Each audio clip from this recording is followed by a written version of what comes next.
Hello, my name is G Meyfroidt. I'm a professor of intensive care medicine in Leuven, in Belgium, and it's my pleasure to talk to you today about something else than COVID, which has taken up all our time now, namely about monitoring of cerebrovascular autoregulation at the bedside. These are my financial disclosures, none related to this talk.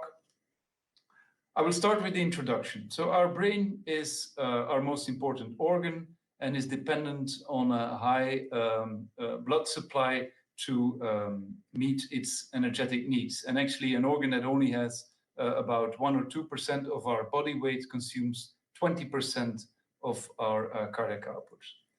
This is a very old paper, an Italian paper by Angelo Mosso, who describes the case of an Italian man named Luigi, who had a cranial defect because he was hit on the head by a brick.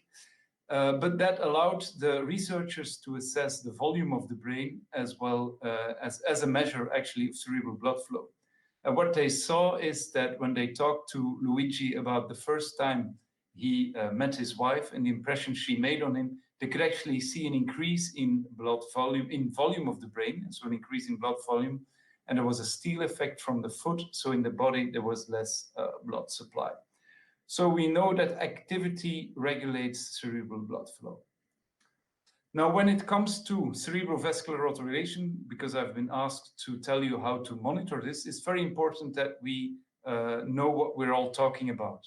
And what we will talk about right here is actually about the physiological mechanism that allows us to maintain a constant global cerebral blood flow in response to external stimuli, and in particular in response to modifications in blood pressure.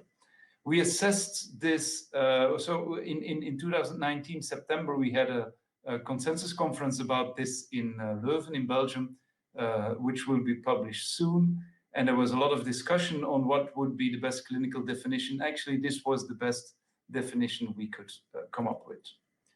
And so this slide is something you all know from medical school, where we've been learned that there is a plateau of cerebrovascular autoregulation, where the vessels are active and where higher blood pressures are compensated by vasoconstrictions up to a certain point, which we call the upper level of autoregulation, where there is passive vasodilation because the smooth muscle of the vessels is no longer able to sustain the high blood pressure. And then on the other side, the lower level of autoregulation, or the lower limit of autoregulation, where there is passive collapse of the blood vessels because there's not enough blood pressure.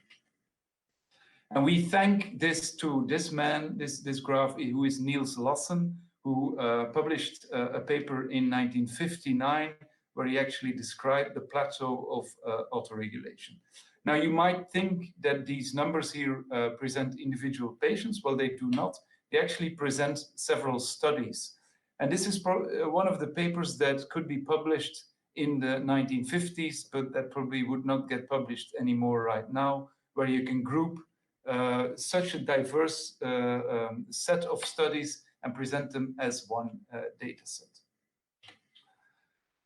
Cerebrovascular autoregulation, or the regulation of cerebral blood flow, has many determinants, and Joe Donnelly, who used to be a PhD, who has a PhD now at the University of Cambridge, summarizes very nicely in this review article in Critical Care in 2016, where he summarized all the determinants of cerebral blood flow and also the factors that could disturb it, such as stroke, vasospasm, or tissue-related issues such as edema. And actually, the main site of cerebrovascular autoregulation is at the pile arteries. And in an experimental settings, you can look at pile arteries. So this is what Sam Klein, one of the PhD students of Bart de Pretre and myself, has been doing in the lab, where we had a piglet model, where we created a cranial window where we could look at pile arteries and where we could measure red blood cell flux as well as the diameter of the vessels. And this way we could actually measure the component of flow and the component of vasoconstriction separately.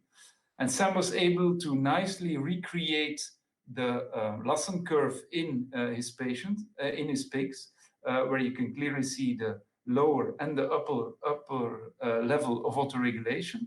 But actually, if you look well, you can see a third phase here, where the vessels are at maximal vasoconstriction, but where you can still see an increase in blood flow. And this is something that we will publish soon, the details about this study.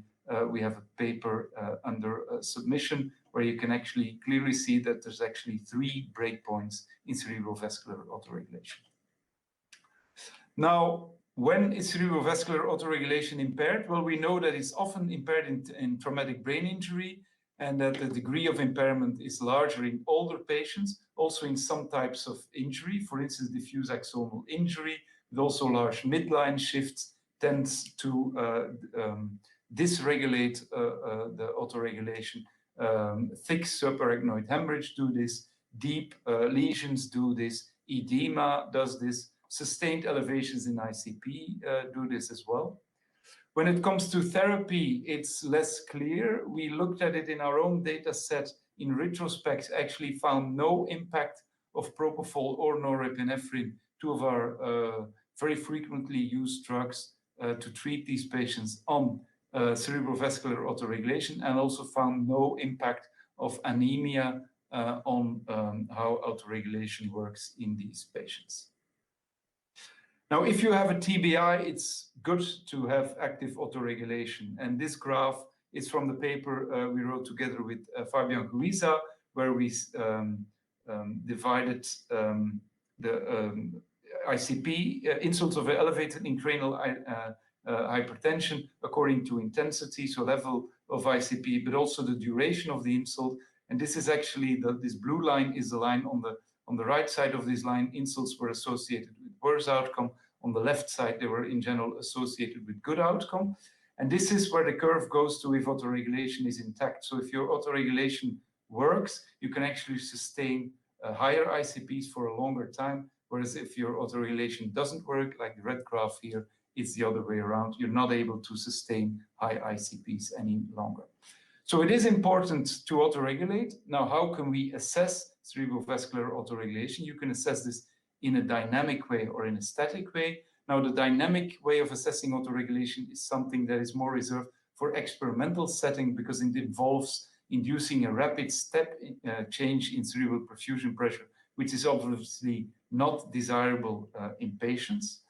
The static rate of autoregulation is something you can do in patients. It means that you don't take into account the latency with which the change in cerebral vessel tone occurs. And for instance, in this paper from the Cambridge group as well, they induced an increase in blood pressure, and then they measured what happened to the intracranial pressure, they measured what happened with the transcranial Doppler signal, and they went to imaging where you could actually also see the geographical changes in brain perfusion induced by the change in blood pressure. So this is something you can assess, but of course it's not a monitor, because you cannot take your patients into a perfusion CT scan or a PET CT scan all the time.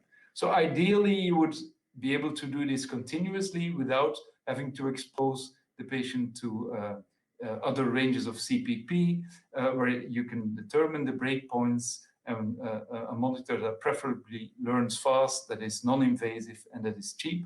Because if you want to, if you impose extreme CPPs to your patient, obviously this can severely damage the brain. So you could use spontaneous fluctuations in the blood pressure and a measure of cerebral blood flow to study the phenomenon of autoregulation. So what you use is you use a surrogate marker of CBF, and you use spontaneous fluctuations in CPP.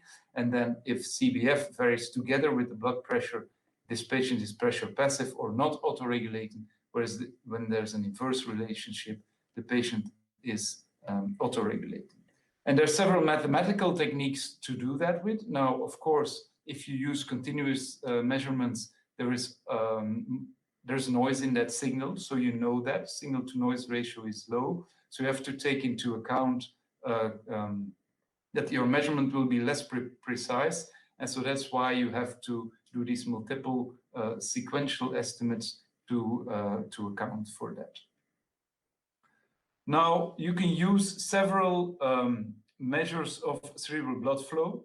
So you can do TCD, and you can calculate an index that uses a Pearson correlation coefficient that is called the MX, that actually calculates the correlation between blood pressure and TCD signal in a continuous way. You can use near signal, you can use brain tissue oxygen as a measure, you could use laser Doppler flow, or you could use the ICP, the intracranial pressure, provided that the patient is on the steep part of his PV curve.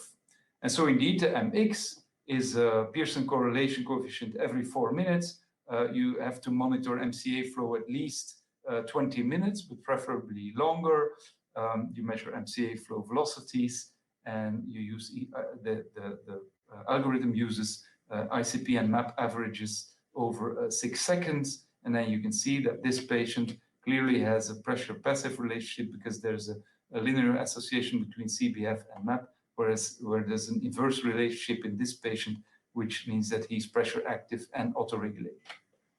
Probably the best known or most used index is the PRX, and the PRX can be used in patients who are on the steep part of their pressure volume curve, where you know that increases in blood volume will be reflected by increases in ICP. And the PRX is also a Pearson correlation coefficient between average blood pressure and ICP for a time window of approximately 4 minutes. And it detects a change in autoregulation at the rate of between 2 seconds and 2 minutes. I will move a bit ahead because of time.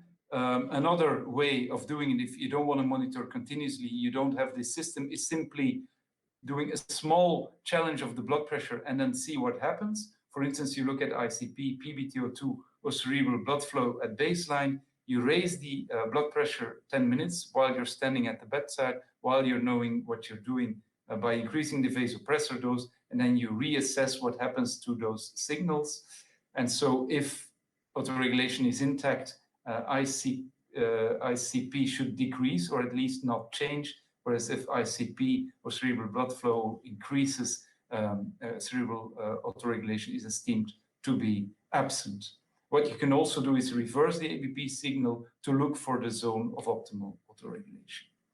Now, this MAP challenge has been included in the latest CIBIC guidelines for TBI with all the precautions that are there. It has been criticized a bit, but still personally, I do believe it can be a reliable technique in experienced hands.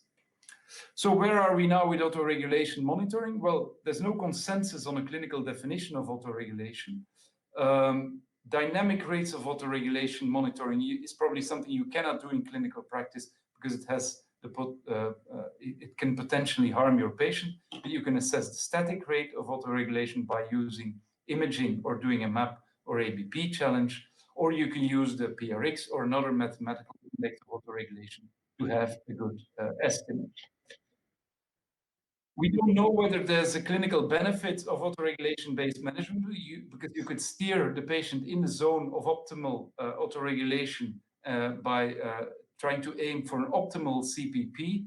And actually, the trial that we are doing a prospective trial now, and we've finished including our patients. And you may expect the results of the Cogitate trial soon. We had some problem during the COVID pandemic because our study monitors could not visit all centers anymore, but that has been solved now. So we expect to start the data analysis soon. And with that, I would like to thank you. I hope I stayed within time. I hope you liked my lecture, and please do not hesitate to contact me should you have further questions. Thank you.